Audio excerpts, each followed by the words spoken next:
Bo. Ego. Ego. Egbe. Ike.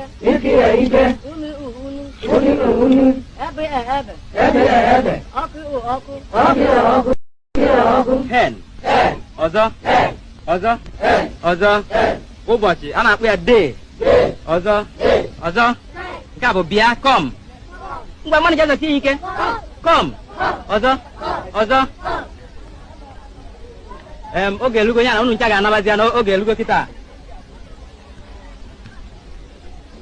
Na n'ime nri unu na-eri.